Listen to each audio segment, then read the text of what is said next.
বন্ধু, তোমার এই দলটা নিয়ে আমি তোমাকে কিছু প্রশ্ন জিজ্ঞাসা করব। সত্য হলে সত্য বলবা, মিথ্যা হলে মিথ্যা বলবা। অন্যায়ের কোনো প্রশ্নই নিবা না। বলো বিসমিল্লাহ। বিসমিল্লাহ। হাতটা একটু মুট করো। উপরে আছে এক চাঁদ এক সূর্য, আর নিচে আছো তোমরা এই আজব দলের আজব কিছু সাপোর্টার। কথা সত্য না মিথ্যা? সত্য। রাগ করলা? না না। বর্তমানে তোমার এই দলের কোনো খাওয়া নাই, কিন্তু তোমরা এই আগিলা দিনের কথা নিয়ে নাচানাচি করো। ওই যে কথায় আছে না, দাদারা ছিল মেলা, বাপেরা ছিল অল্প, আর তোমাদের আছে 23 মারা গল্প। কথা সত্য না মিথ্যা? সত্য। রাগ করলা? না না।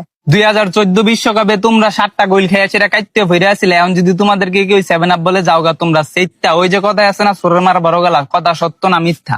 সত্য। রাগ করলা? না। গত 24 বছর ধরে তোমরা বিশ্বকাপের সেমিফাইনালে উঠতে পারো না, এটা তুমিও ভালো করে জানো, আমিও ভালো করে জানি। কিন্তু তোমরা এটা মানতে রাজি না। তোমরা বর্তমান নিয়াসীরা অনেক চিল্লাপাল্লা করো। কথা সত্য না মিথ্যা? সত্য। রাগ করলা? না। বর্তমানে তোমাদের কোনো খাওয়া নাই, কিন্তু এটা নিয়াসীরা তোমরা অনেক চিল্লাপাল্লা করো, অনেক কন্ট্রোভার্সি করো। আমি যে তোমাকে এতক্ষণ বুঝাইলাম, এই আমার কথাই তুমি কি বুঝলা? এবার আমরা বিশ্বকাপ নেব।